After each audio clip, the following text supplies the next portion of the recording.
I don't know if you have this internal narrative in creation sometimes of like, this is awesome, or like, this totally sucks. And why would anybody want to listen to this? I go back and forth like with that feeling. It's actually quite hard to express work from the heart and like to really do it and to really bring it to fruition. Maybe often because you don't know if it's going to be connected to any return. Like you can imagine someone maybe beginning on Insight Timer and it's like, I don't know, maybe even likely I'm going to make a big project and it will result in barely anything.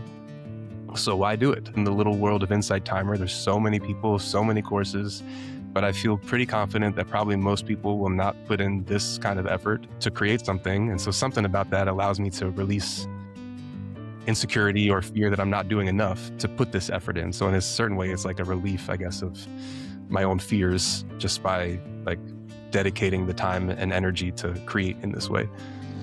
I'll beat my drum for you, I'll sing my song for you, I'll clap my hands to the beat that transforms into.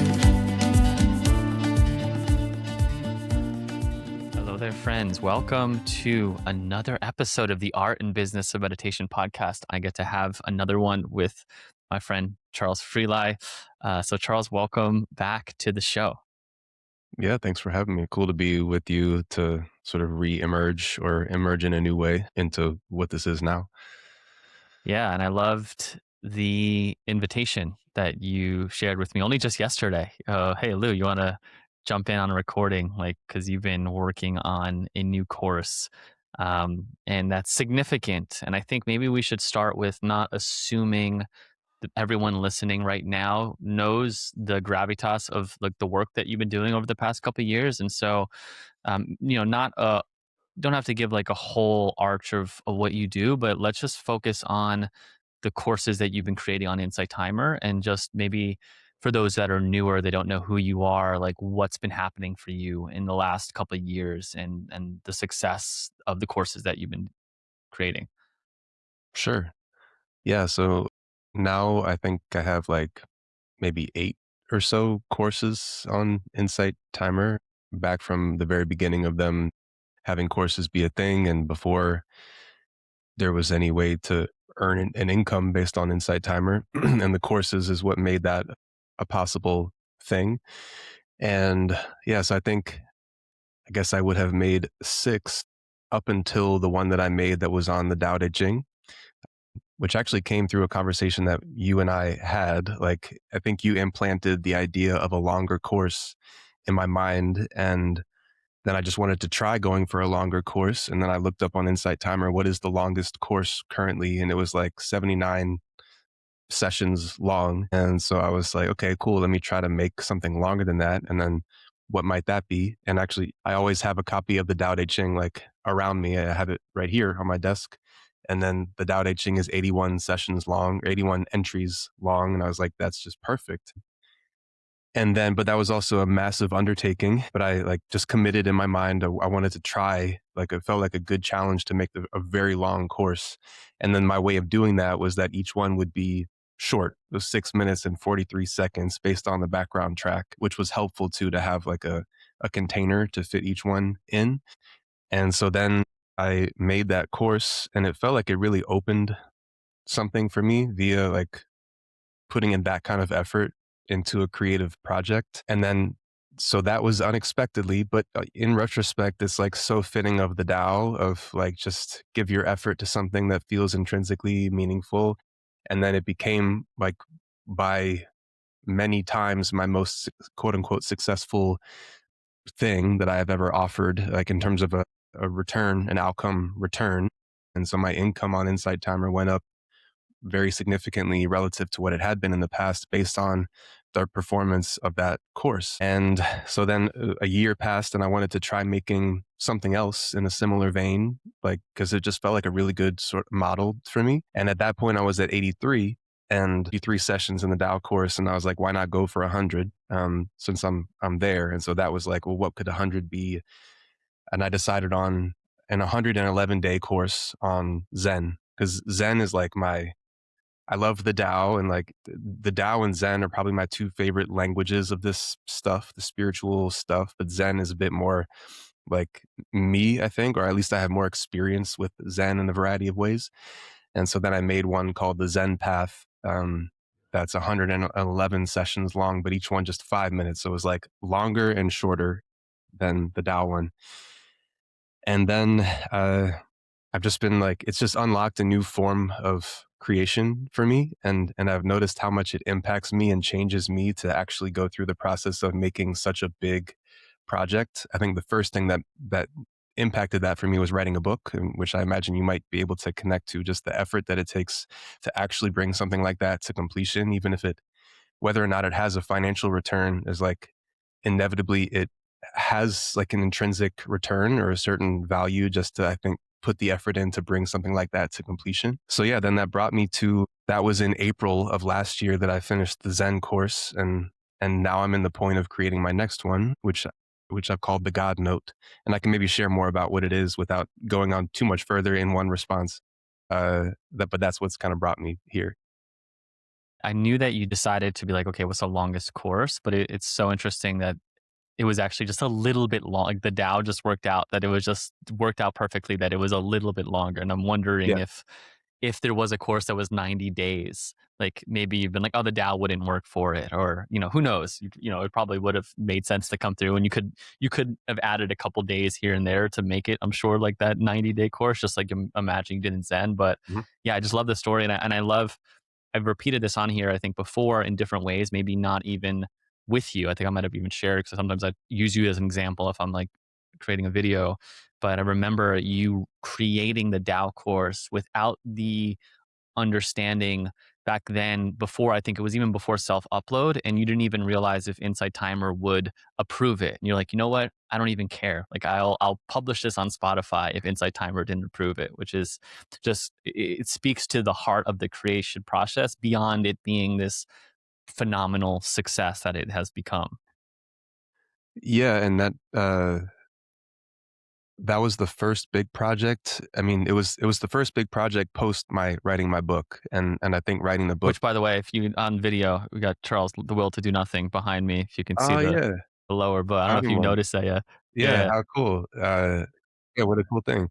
So I feel like the book really changed me creative-wise or with in terms of my approach to creation, because my like, a guiding force in writing that was to try to not consider the reader as much as possible, and yet, like, it was very I feel like it was very intimate, like, I was talking to the reader, but to not at all try to be writing something that I think they want to read, and just focus on saying whatever it is that I want to say, which sounds maybe simple, but to me, it seems like it's really quite challenging to just genuinely be like, "What do I want to say?" And when I went to make the Tao course, I like again, that was the driving principle, but even uniquely, I wanted to try to make something that I would want to listen to.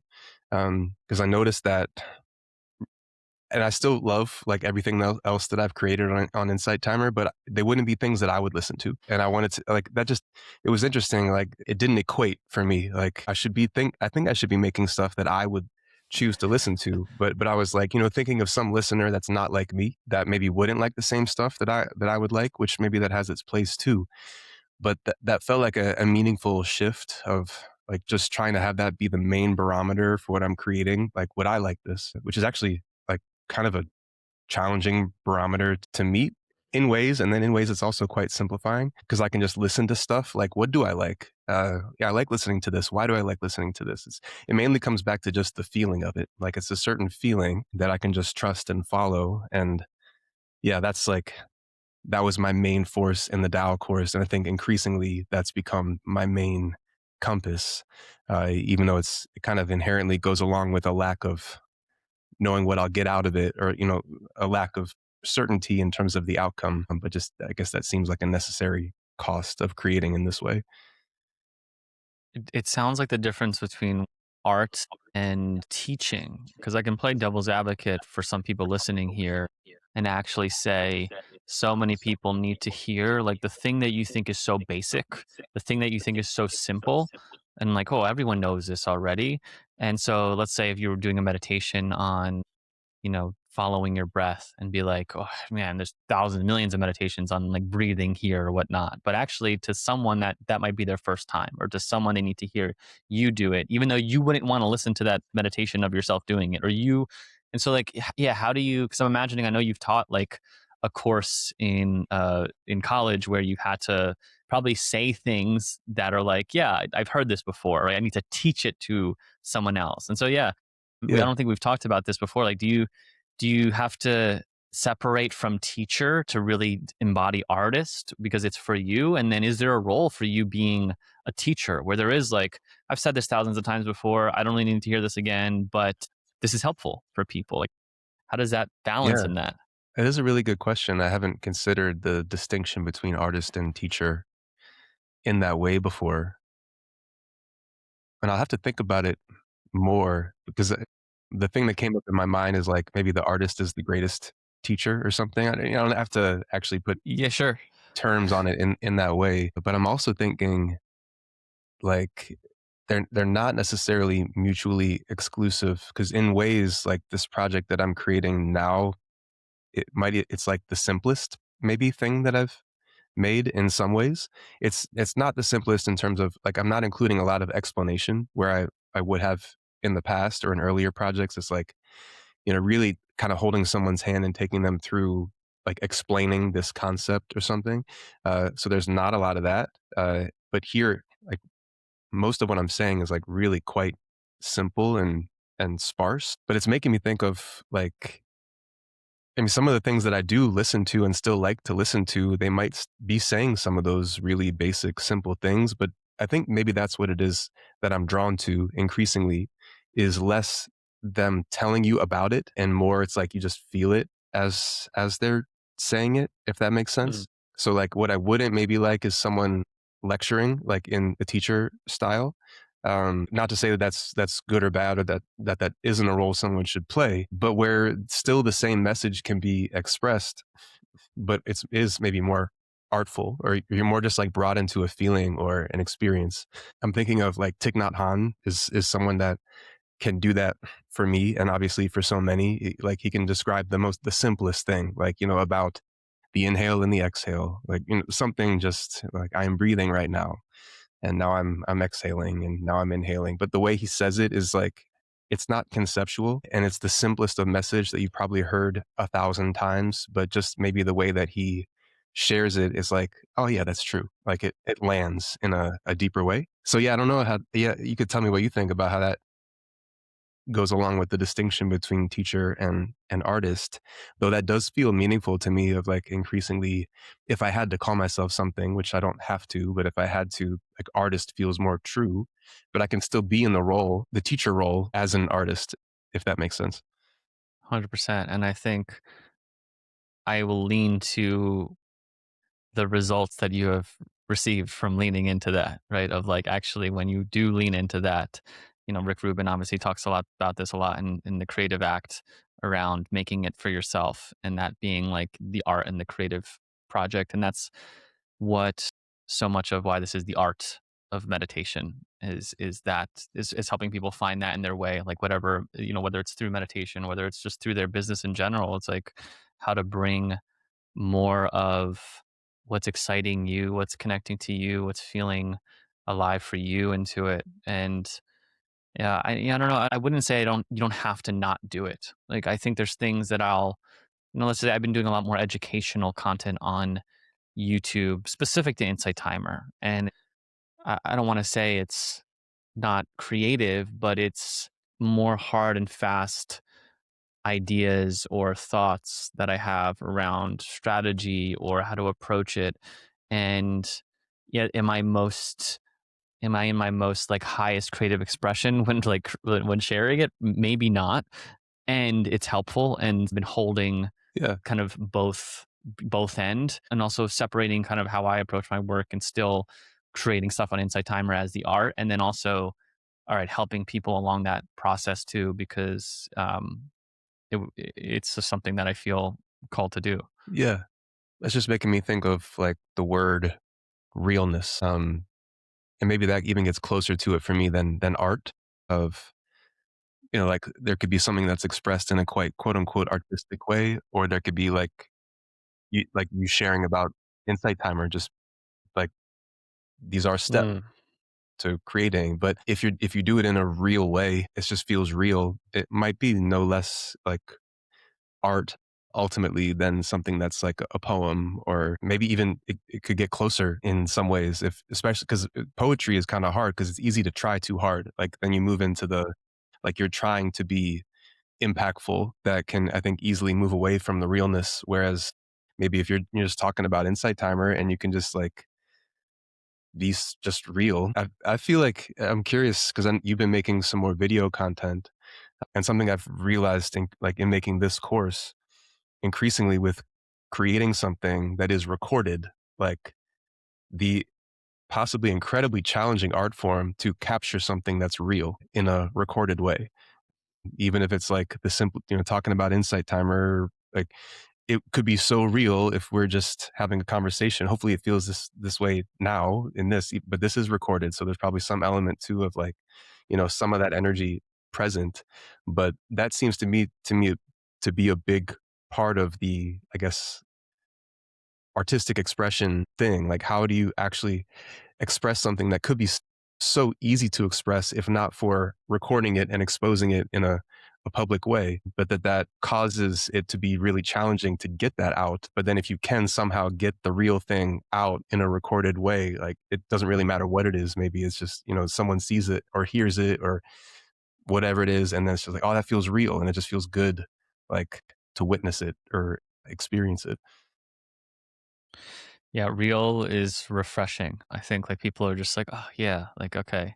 And especially now with how much AI is going to continue. And so like if we can actually be like, oh, that was something, and not like you said, not even has to be interesting. Like if it just, I mean, it's interesting in some sense because it's real, but it doesn't have to be like it doesn't have to, I've heard that before, but the way that you shared or this little story that you tapped onto it where you were shared a little bit about like yourself. Yeah, I think, there's a kind of a question that I picked up from what you shared in doing video, which has been a bit more of a stretch for whatever reason, like a bit just different of a flex to now I'll re-record the beginning of a video like so many times, and it's a bit hard. It's just like an extra step on video because you have to go to the camera, hit end record, like redo it again. It's different than for whatever reason recording an audio. Like I don't know why. It's just like an extra little step, but or to look at a camera, when do I look away from the camera, look back to it? Like it's a Yes. different flex that's been a practice. But when I listened to some of my older meditations and, it was really real, but I could see how I wasn't as comfortable.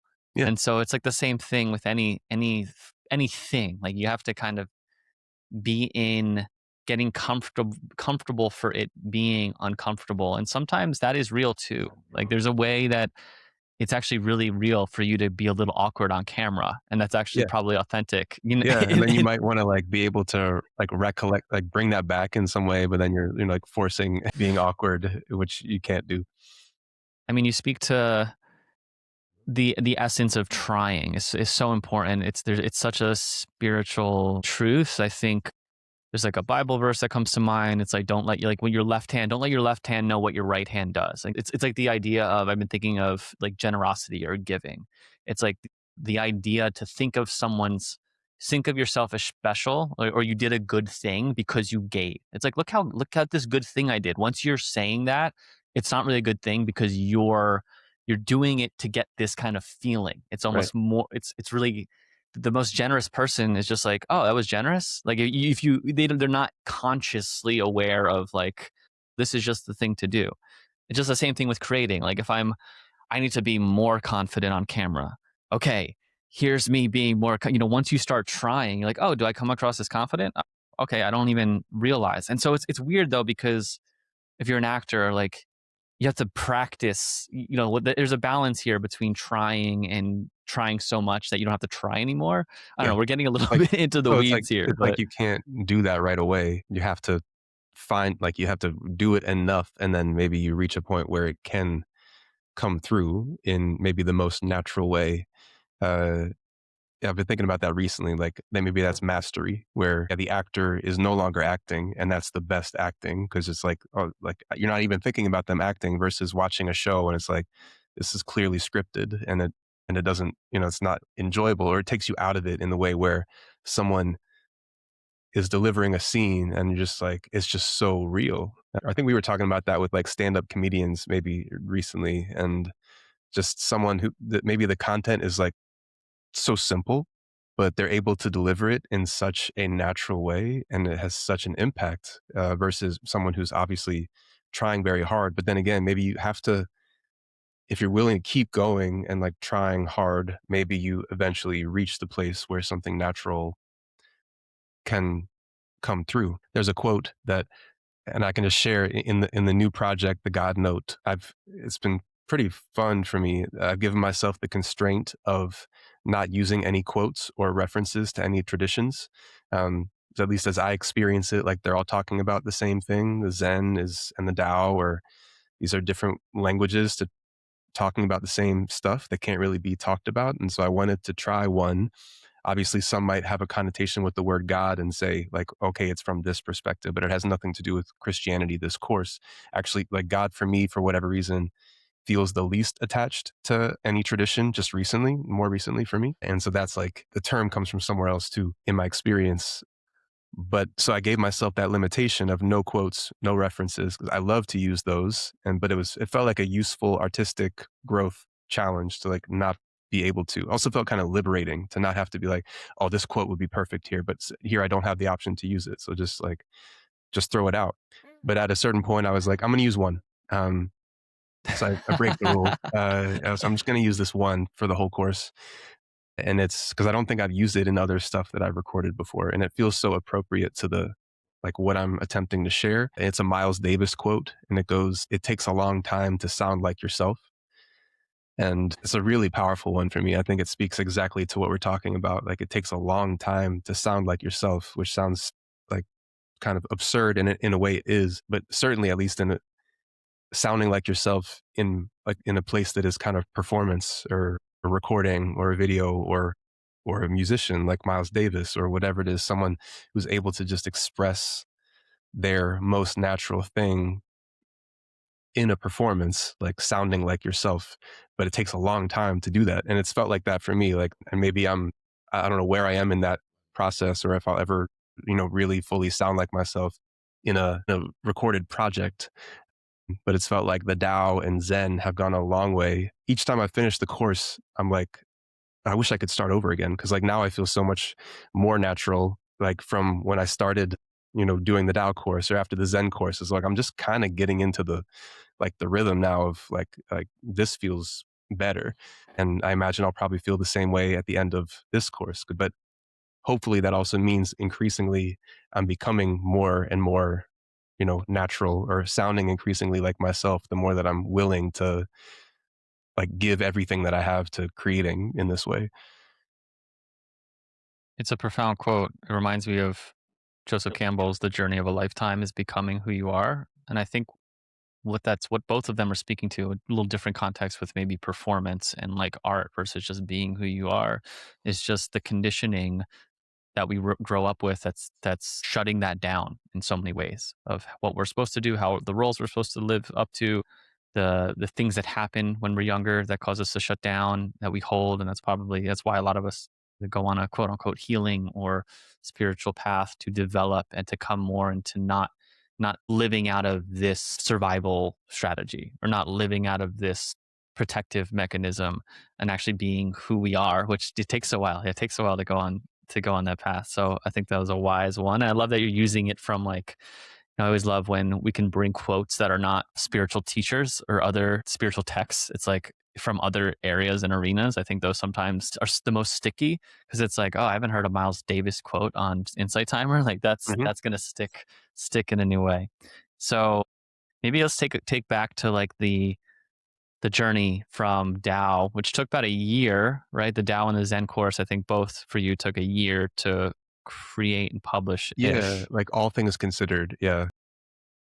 And then it seems like the Zen course equaling the success of the last course, which is equally amazing. Not quite, it got close, like its peak got close, but not to the peak of the Tao course. Yeah. Yeah, and they're both Okay. And so sort of like on their wavelength back down to earth. I think there was a part of how me does that that just expected like, "Oh, this will just last forever," always? but that also makes me maybe sympathetic to the like the life of an artist. potentially of like just you have to keep creating. It's felt nice too to like in a certain maybe it's just a way of reframing. Uh, and I suppose it is. It's nice to have the need like to create as a way to force you to create because maybe if not for having like if not for the the plays of these courses gradually dropping and envisioning a future in which they just continue to drop because maybe it's just what happens I think in the lifetime of an album or a creative project or whatever it might be. If not for that, I don't know if I would have the drive necessarily to be like, all right, I'm going to make another big course because it is quite a taxing commitment to do that. And I realized it's maybe the most meaningful thing that I can do, outside of my family life to like really give all of myself to a project like this. So it's, it's a reframe certainly, but it feels true too, to like, there's a great value in having the need, I think, to create for the stability of the household or to pay the bills. Hopefully that lives in a secondary way to then the project, but maybe the project wouldn't exist if not for that like need to create it. Yeah, it's a hard balance because creating out of desperation, like, I need to create this course because I'm in a survival Completely mode. going It's down. not gonna, it's not gonna be great. Sometimes I'm wondering, I've been trying to do that in some ways of like, it doesn't feel, it feels constricting, to do that, and so it's figuring out ways to find that stability and yeah, I mean, there's a whole conversation around this of like once you have your art dependent on this needs to make a paycheck, like all of a sudden you're yeah, you're toiling with it. But if you've been doing well and have been very conscious of that, and the beauty of it, just to talk about like, the business side of it, from these courses and from all the work that both you and Sakib have been done on Inside Timer, but you have sold out 3 or 4 retreats, at least 100 people, I think, on retreat this year in Yeah, total, which yeah. is incredible. So it's, the courses, I always tell people, I come back to them like I always say, I'm like, yeah, haven't told you this yet. I'm almost finished a little 5-day course that just kind of came Mm, quickly, and yeah, I started it before going on paternity leave and just been finishing up a little bit, and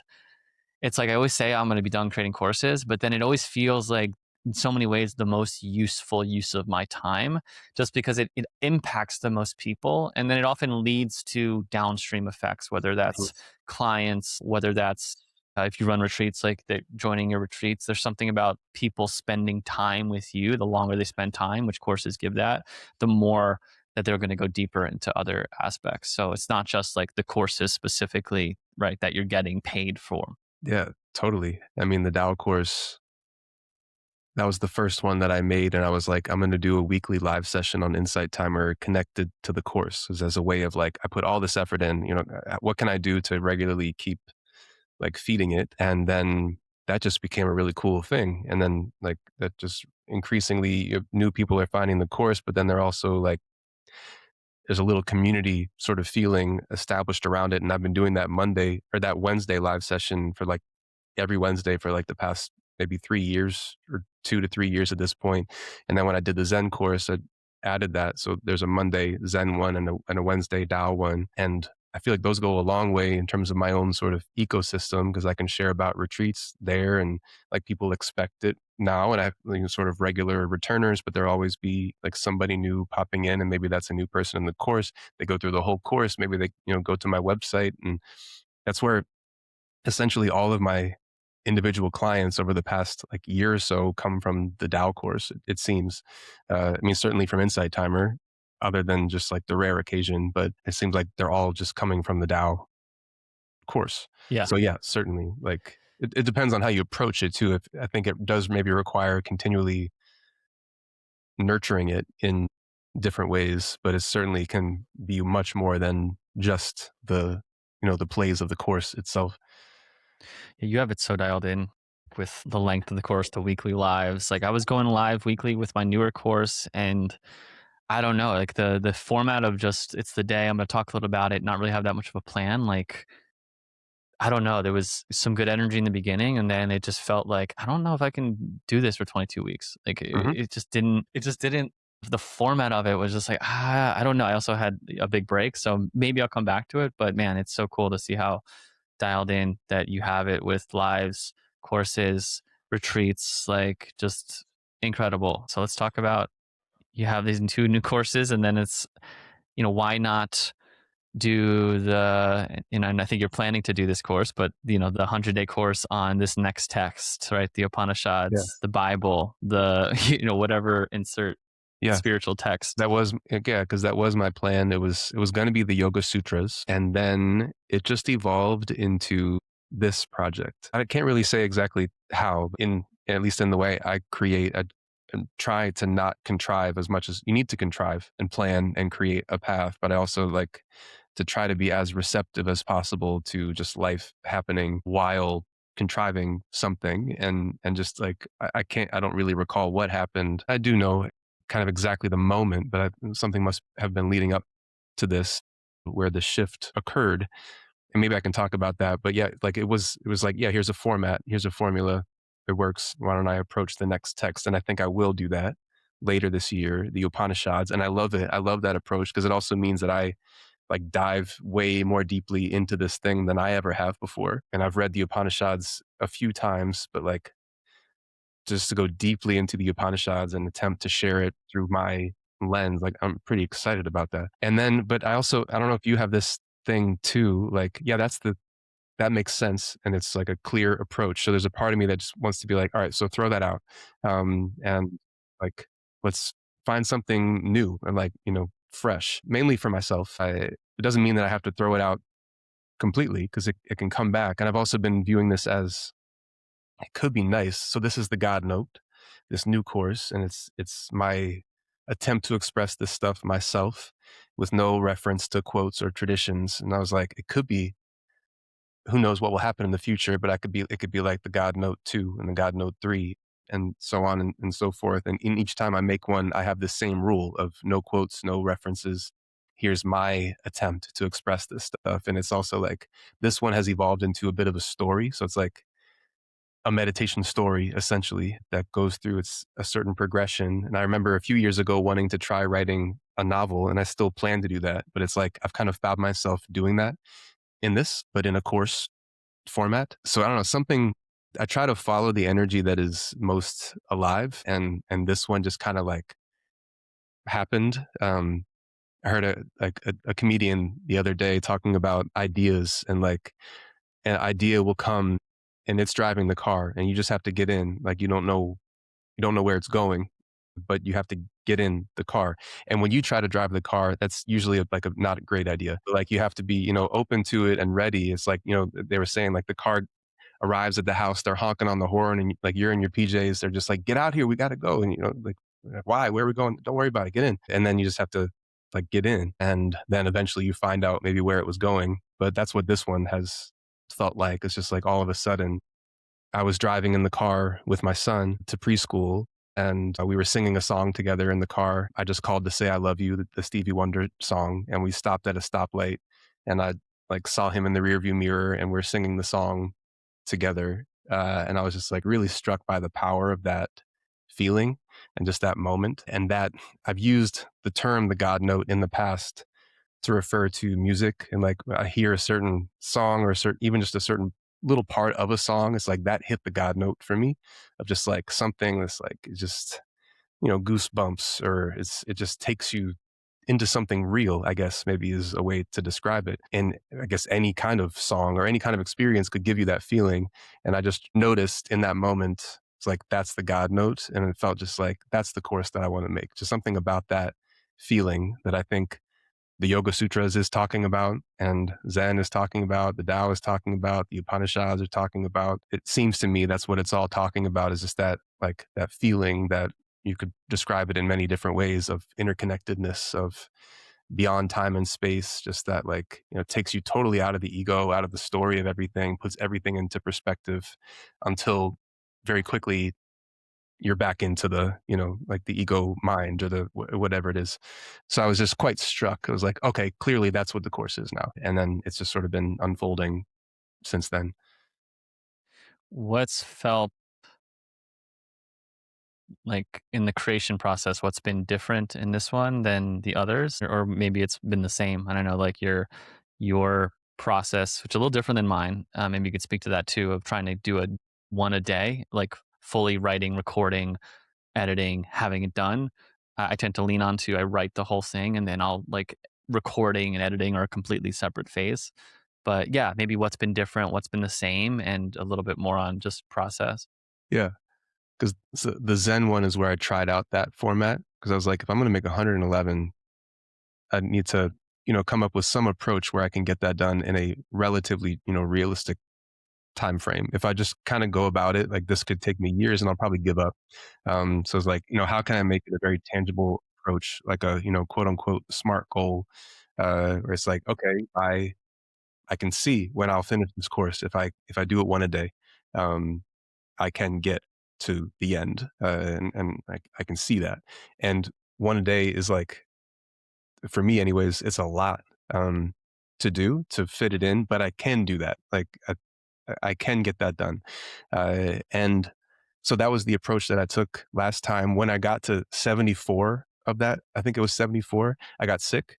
That was actually when we were going to go to the Zen monastery together. The Daibosatsu Zendo, which is referenced many times in the Zen Path course.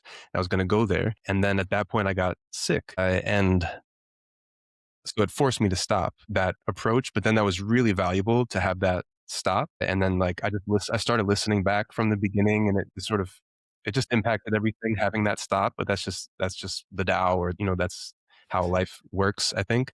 So I've taken that approach into this one, and I'm still going. And I also want to be open to not forcing it. If there's a moment where it's just like, it's time to take a break, but it's hard to know if that's like, like the ego wanting to give up, and it's just of great value to just keep pushing, or if it's like an intuition of now is time to stop for a few days. So I haven't had that yet. Currently I'm on day 30 and it's going to be 44 sessions.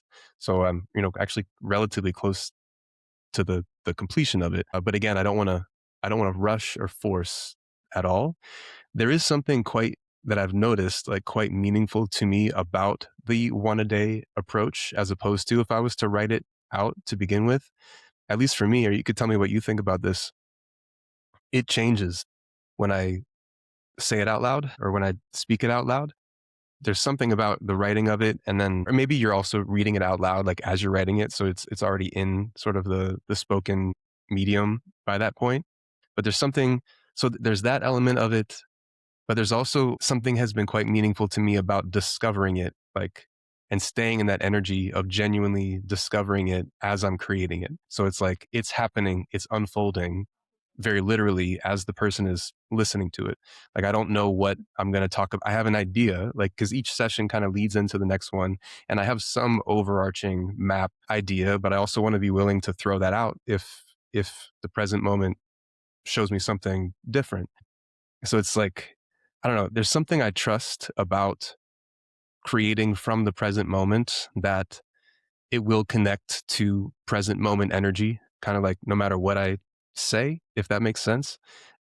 And so if the whole thing Hmm. is created today, then like it's going to be coming from this present energy. And if each one can be created like from this, because you could also write it, quote unquote, in the past, and that was written in present moment energy. And then when you go to record, it's also in present moment energy. But I don't know, there's something like significantly of value to me to have it be an ongoing discovery as I'm creating it in this way, where it's like I'm in it and it's happening and it's unfolding as I make my way to the end. And there's an uncertainty to it, which also makes it kind of alive. It's like, someone says something, you might say something that, impacts the next session. And if I had written it all before, it wouldn't be open. Of course, I could always change it in the moment of like recording, but there's something about that. It's like it is sort of a living, as it makes its way through. There's also a piece of just like the intensity of the creation process that I kind of love, of like doing it all in one day, because it's really quite, it takes everything that I have to do that. And I go to bed way later. I'm going to bed at like 10 or 11, sometimes 12. Or the other day I was close to being like, I'm just not going to do one today. But then I just pushed and got it done at like 12 or 1. And I was like, I was glad that I did that.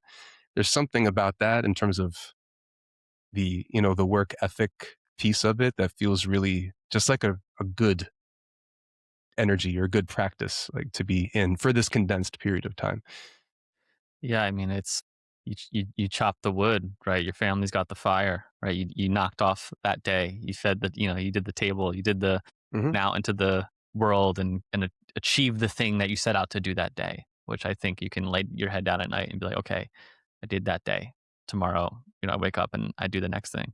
Yeah, it's an interesting. You're making me more curious about like trying that format because I think it could also be a lot more rewarding to do something like that. And yeah, I love the challenge. I think your work ethic and discipline is stellar. Like, I think if people can take half of your work ethic and discipline, they'd all do really, really well. So if they can tap into what you're actually doing, it's pretty, yeah, it's pretty remarkable the gravitas of projects that you've completed over, last 3 or 4 years. Where does that come from? It's funny, just like it feels almost untrue, but and yet like it is. I think that it is true, but I say it's funny because I identify as like not having a good work ethic or, throughout my life or at least in my formative years, like being quite lazy or being quite, just doing whatever I could to just get by, certainly in school or in anything like that. Um, yeah, I don't know. I have a story about myself as someone who doesn't have a good work ethic and is not organized and all these things. But there's some line about like I was never very good at anything I didn't really care about or wasn't interested in. I was never very good at anything I wasn't really interested in. Yeah. That was just like obvious, but it's probably a lot of work is like that. I'm not very good at it because I don't really care about it or like I'm not interested in it, but I have to do it. Or that's what a lot of I guess school sometimes felt like for me. But if I and then there are ways in which I've found like the possibility of becoming interested and it's like, oh, this is really easy if I care about it because then it's not really, quote unquote work anymore. Or it is, but it's just like it feels I want to do it. I'm choosing to do it. So that's like with these, and maybe that's the shift that occurred. I'm just thinking about this now in making stuff that I want to listen to, as opposed to trying to create something that maybe fills a need that would definitely live more in that space of like, it'd be more taxing for me to exert the work ethic to bring that to fruition as opposed to something that's just like, yeah, I think this is really cool. And like, I just want to make it. I'm also then exposed probably more to like failure potentially or rejection because there's less of a clear, tangible need for it. Why would anybody want to listen to this course? Like, I don't know, if there's not like yeah, why listen to this person talk about it when it's not Zen or the Tao or, something tangible? Just should tell me some story.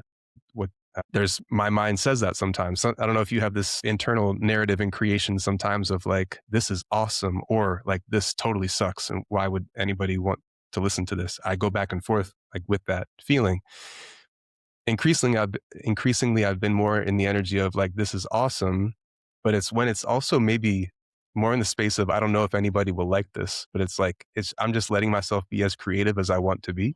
Like there's the deepest self figure in the course who I've been interacting with, and at a certain point they begin as this masculine figure, and then when I respond to a something they say, they change to a feminine figure. This like the man turns into a woman, and then like the woman I say something else and then like she dissolves and their energies combine and like then it's just like I've been letting myself get like be totally creative and free in a way that I've never been before. And that just has felt like that's a deep drive for the the work ethic. It's interesting how those connect. Like it's like I'm letting myself kind of play like a child, but in this way of like there's a strong work ethic to actually get it to the point of completion. Yeah, so I guess that's how I make sense of it. I guess I also have it comes from like basketball too. That might feel totally disconnected, but something I've learned from basketball is just like, yeah, consistent practice just naturally pays off. Mm. And maybe anybody can relate to that based on whatever it is that they put a bunch of hours into. Just like I if you just do it a lot and with consistent good practice, there will be a tangible outcome. Like that's pretty much guaranteed, but you need to just put in the effort. It's like I think of like Kobe or Michael Jordan or things like that. And it's just like, yeah, just work really hard. And then there's this other side that's obvious. But easier said than done, but also incredibly simple. It's just like, just do it to that extent. And something about that feels good. And maybe it's in the realm of like ego or like competition, hopefully in a good way. Ultimately, it's like most people are just not going to put in this effort. So I feel pretty confident that like things will be taken care of, given that there's the whole sea of creation out there. And like even in the little world of Insight Timer, there's so many people, so many courses. But I feel pretty confident that probably most people will not put in this kind of effort to create something. And so something about that allows me to release insecurity or fear that I'm not doing enough to put this effort in. So in a certain way, it's like a relief, I guess, of my own fears just by like dedicating the time and energy to create in this way. I'm really glad we're having this conversation because it's not that I need inspiration. I'm like, I believe in my ability to get stuff done. And in the last few months has been one, again, I've been a new parent, so I didn't work for 6 weeks. Before that, it was just like, I hadn't felt like a strong understanding of what I should be doing. So it's hard to even like put that effort into it. But just hearing I feel like the spiritual world, and some people listening probably can fall into this, is like you hear things of, like the manifestation, just, just connect your energy. If your energy is right, like things are going to happen, right? Things are going to unfold. And I think there's some truth to how we feel, yes. But I think for me in 2026, and 2026, I'm calling it the grown man era of being a father and like Mm-hmm. stepping into, yeah, I have to find time to do certain things, but also just actually like let's actually get really practical, like and really practical, and do stuff. Like I don't know if you saw, I think you mentioned saw some of the Grammys. I don't know if you saw Pharrell's No. speech that he Uh, did winning his. You should look it up on YouTube. He yeah. won like a kind of a honorary award, like 20-year award sort of thing, and Pharrell's just it almost like to a way where people might be uncomfortable with it. He's just like, yo, work, like that's it. Like Mm-hmm. people, like, and if you're working on something you like, that's it. Like just work. Like just so simple of just work. And I think for good reasons, of course, there's been this anti hustle culture. So when you hear people talk about work ethic, discipline, effort, there's been this kind of movement away. Well, no, we need self care. We need time off. We need to Yeah. balance it. I think sometimes that gets balanced to an extreme as things happen, like the pendulum swings. And I don't know, I'm saying all this as just sort of, if it's helpful for people listening, like I know it's helpful for me to think about, actually 2026 for me is actually letting go of how I feel, letting go of manifestation, letting go of aligning my energy with, whatever I need to, and actually just putting the work in, like putting the hours and reps Yeah. in. It's like I do that to some extent, but I'm just stripping away some of like spiritual language this year, I feel like, and just actually remembering that that's what is going to create results. And I think a lot more people in the spiritual world, if they actually took that and applied themselves to that thing that they really care about, will see the results that they're actually wanting. Yeah. The problem is, and I'm on a high horse to myself too. So if you're feeling like, Lou, you're getting a little, getting some energy, like I'm speaking this to myself too, because so often we do something one time, you send one email, someone says no, no one signs up for the thing. You try one thing, doesn't work out, and we're done. And so just continuing to refine and try again. Yeah. That makes Um, me think of like, I mean, I guess that's how I think about manifestation. Like that's part of it.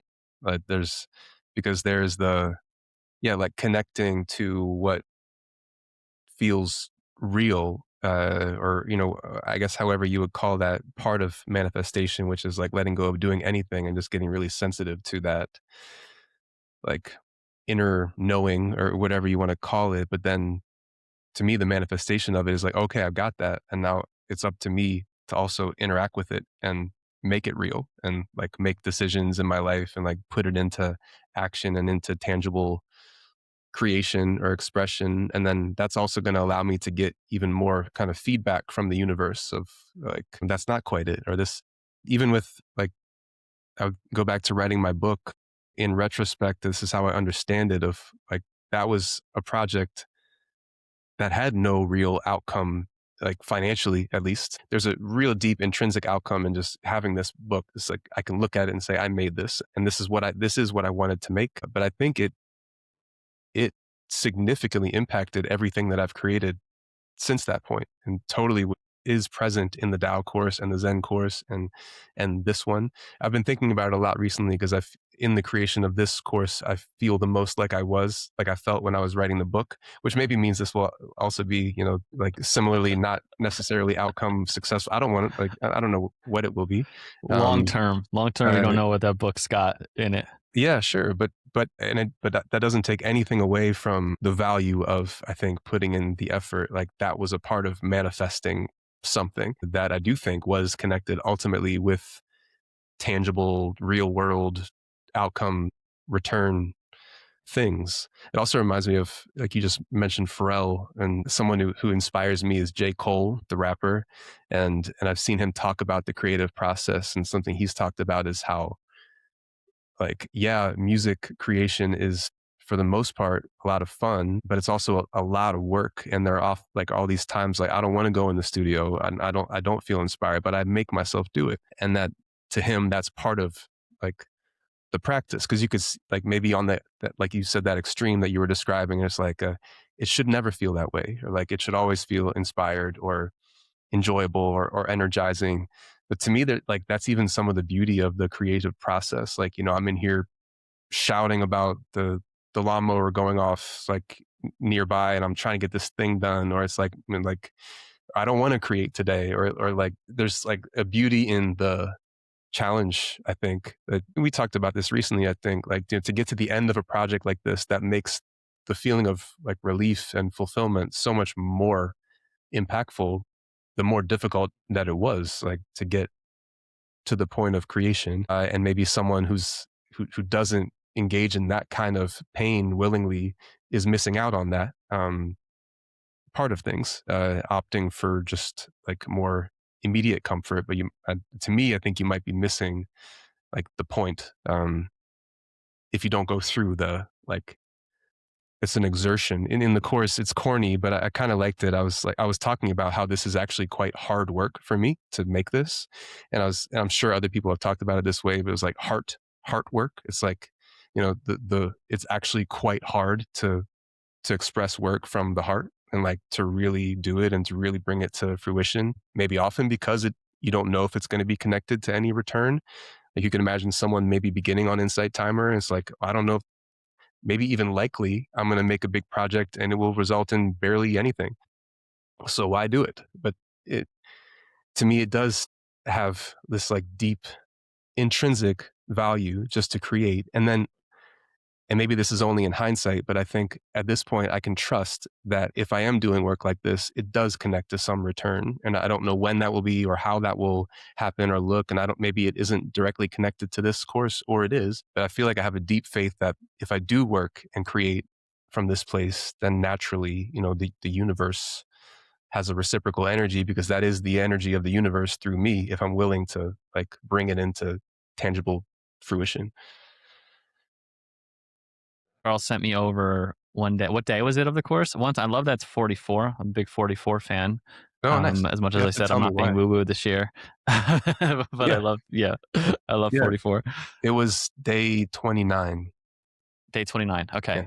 So yeah, so you mentioned like there's going to be some context and we're on a journey. And by the way, like, I love one of the things that I thought that I was original in doing, but in taking people through like a journey that picks up from the last day as a visualization on a meditation. You're doing it a little differently for sure. I'll comment first just for people to get excited. I was debating. I was like, do we listen to this on the podcast Mm, live? That would be cool, but I don't have that set up. But the music, I know you took a while to figure out the music, and I'm mhm. curious. Is that the track that I heard in every day?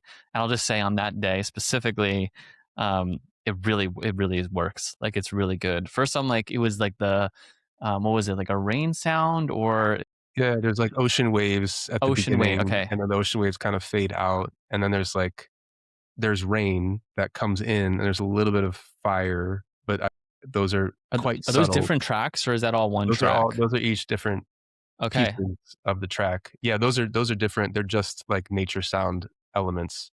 And then and then there's you bring in okay, and then so it's there's almost the like you took piano. different tracks Yeah, into one track that's going to be the same track every day. and that's the same background for Yep. each one, because I've Yeah. like that's what I've discovered in those past courses. It's really nice to have one Yep. container. And then, yeah, there's I went through several iterations of the background music. They were all quite different, but I just kind of suddenly landed on this one. I was like, yeah, that's obvious. This is the right feeling for this. And yeah, it's a piano track from Artlist.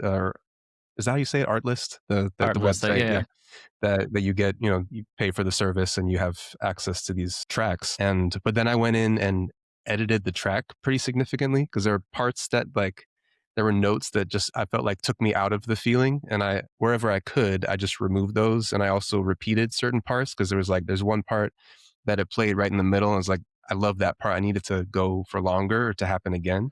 Um, Mm, and so I messed with it in a way that I didn't want to I didn't want the person to notice that I edited it, of course. But sure. I made changes to it, and then I also changed. I like to take out the top end significantly, so just like going into the what would you call that? Like the filter or it's some part of the editing of that particular track, and then you can see like a wavelength, and you can drag certain pieces of it up or down. And so there's the part up at the right of the file is like the higher end frequencies, and then at the left side of the file is a lower end.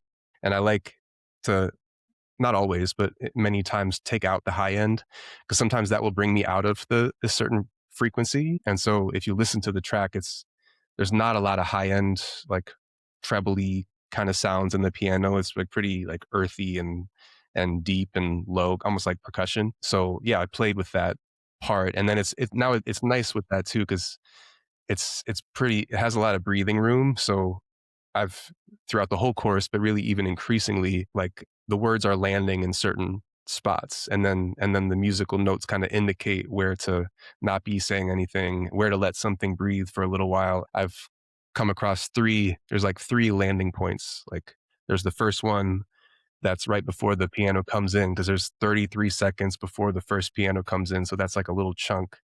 And then there's at 1:30 there's like a punctuation where there's like a piano note, and then there's an extended period of silence before it comes back in. So that's another like I like that to be some sort of punctuation in what I'm saying. And then there's a third part that comes to the end of the piano, and that's at like 2:30, and then there's an open space of silence. Sometimes I'll play like the singing bowl in that space and sometimes not. But so like that wasn't necessarily intentional, but it's sort of created this like there's almost little sections within each section or track. Yeah, it feels like there's arc, like we're going, like it's a little different, and it's got a like crescendo, right? Or that, that piano crescendo, and it's like deeply. It reminds me a lot like Sarah Blondin, like a track. Hmm. Like it feels a bit like, I don't know if you've listened to a Sarah Blondin meditation before. Not in a while, yeah. Yeah, it had some of that, which is, for better or worse. I don't know if you Mhm, would, so what you were going for, but mhm. I know a lot of people on Inside Timer would probably love it. Um, and then something you did that was really interesting. Sounds like you're narrating it. One, like the thought and care that you put to the track and doing, like, for a lot of people on here, they're gonna be like, "That's what I don't even know how to do that." And I would say let that go. Like this is very like high level sort of editing, and you don't have to do that to make a good course or track if you're using music. But that is an example of like the skill that you've built over the years in continuing to edit your tracks. I feel like I've let that go because I let other people edit my tracks now. Mhm. So there's something to like that you've been able to get so critical and dialed in on a specific music track. But coming back to the actual guiding of the practice, or not even I wouldn't even call it like a practice in some ways. Um, Maybe it's a continuation of a practice, but you use I, which was really interesting. You're like, I'm going on this journey. I'm doing this, and it's so different than what I would, give feedback on around, like, you're holding the space. It's for them to have the experience, like Mhm. you step here and now you're doing this. And I'm just wondering, is that like the whole way, and your choice to use I'm going into this room and I'm doing this, and I'm Yeah, sure there's probably some setup in the beginning that haven't heard, yeah, but I found that was like a really interesting choice. yeah. It just kinda happened intuitively. because it is me doing it, but they're like the listener is along with me. And there are some times where intuitively the choice is like we or it's you. But it I think increasingly at this point in it, it has become I, but maybe in a way where it's like you're reading a story and there is the main character of the story, but there might even be something that brings you into it even more. It's like takes you out of yourself in a way to experience it through the character. I hadn't really thought about it till you were asking this question, but I think that might be right. Like in reading a novel or going through an experience, it could bring you into like pretty deep presence because you're not really in you doing it anymore. You're just Mm. vicariously experiencing it. So yeah, it happens in a variety of different ways. The first person or you or we sometimes, but I try to just do that where it feels most intuitive. Again, that's when reading it out loud is really helpful to me. It's just like which one sounds the most right or true, if that makes sense. And it tends to be pretty obvious, like which one I just say it's like, yeah, that feels more real, I guess to me. Yeah. Yeah. Really cool. To like think of like the novel experience as an analogy here, right? Where you're reading a protagonist and you're in the story, like you're sometimes really moved by the story, but it doesn't have to. It's almost like it bypasses you having to think about something, which is in some ways active and not in it. And sometimes, right? We do meditations that are very like requiring work rather than being in it, like a meditation. Yeah. Yeah. Yeah, my hope is that that might feel like maybe kind of a relief for the listener. As I'm continuing to create, I'm just sort of collecting things. I don't know how I'm going to describe the course in like, the sales pitch or the thing someone would listen to before actually choosing to go into it. Um, but one thing I thought the other day is like, it's you'll be sort of meditating without trying to meditate. It'll be a meditative experience without you having to be like, okay, I'm doing this now, or I'm intentionally doing anything. It'll just be like meditation will be happening with as long as you just kind of let go of trying to do anything or trying to make anything happen. Just like follow the energy of it. Is that, I mean, the day you sent me, that was kind of like, in some ways, if there was like a core teaching that you left in the track was the highest form of meditation is non-meditation. Is that, do you leave something like that in every track? Like kind of like a one word or one phrase thing? Or is it that exact phrase that you're trying No, to yeah, impart? each one has a different one. I stumbled upon that in the Tao course. It was like there would be a reading, and then I would just the punctuation at the end would be one line from Yep. the one that stood out to me from the Tao, and so I did that again in the Zen. I just like that. It's like because also maybe as the listener, you're like, what are they going to say at the end, or what's going to be the thing that is repeated, or you can expect Yeah. like one more last little like nugget of something. It's my Um, cliff notes of this. Charles does it for me. Yeah. yeah, yeah, yeah. What's okay? That's all I needed to know. So yeah, each time there's typically a different one. Yeah. Amazing, man. I'm so excited for this course. Thanks for the sneak preview of it. A quarter of a way. If you're, if you're not following Charles, just to be in his energy. I think also you go sign up for his newsletter. He's been writing probably pretty much a weekly newsletter. And I just to be in your sphere and to see how he quote unquote markets. I don't think you would call yourself marketing to your list, but by how you run a newsletter that's authentic, while at the same time every newsletter is promoting your courses, right? Every newsletter is having retreats sign up, but you're doing it in a way that's not like, hey, buy my stuff. It's, hey, here's what I'm sharing this week, and for those wanting to go deeper. So it's just a great example for people to understand and see like a really authentic expression of someone communicating with their audience in a way that I'm sure everyone looks forward to Charles's Fridays emails. Like when I was off my thing, which I haven't done it yet because my emails are packed up on that Mhm. email list, but of like, oh man, I missed Charles's like weekly emails. Like I have to Hmm. go back and like read like the last four or something is just to see what he's been doing. So Yeah, that nice. was on my mind when I was not even getting email. So that's kind of the impact I think you want to be having. And I'm sure I'm not the only one. I'm sure I could survey your audience and they say something similar. Yeah, nice. It's been a nice space to also share about the course. Like I've given a couple previews of sessions in the emails. It's nice. I'll just say like thank you for being willing to talk about it here because the at least for me the creative, especially this type of like deep creation mode, it can be quite insular or like insulated and no one knows what I'm talking about, like I want to just share it, or like my wife, like I share with her a fair amount about it, but it's like I don't want to. She also doesn't really know what I'm talking about. I'm just in this thing, it's the whole world. So it's nice to have a space, especially with someone who's like deeply familiar with the medium, and but just to be able to share about it in the midst of it, it's like relieving, uh, and like motivating and energizing for me. So just thank you for that. Yeah, and this was so fun, and I think you gave me like the in some ways like a kick of like, yeah, this continuing this sort of format in interviewing and it feeling like really, yeah, really fun and nourishing. So yeah, Charles, anything else you want to leave people with? Maybe we do a round two when the course is out, just to yeah see what else wants to come through and about it. But yeah, That excited would to be really see. cool. Like a couple months, maybe like after it's out. I think that'd be really fun for me to come back to it and talk about it, having done this in the midst of the creative phase. Yeah, Mm, we'll do it. We'll do it for sure. sounds good. All right, friends. I'll see you on the next episode. Take care.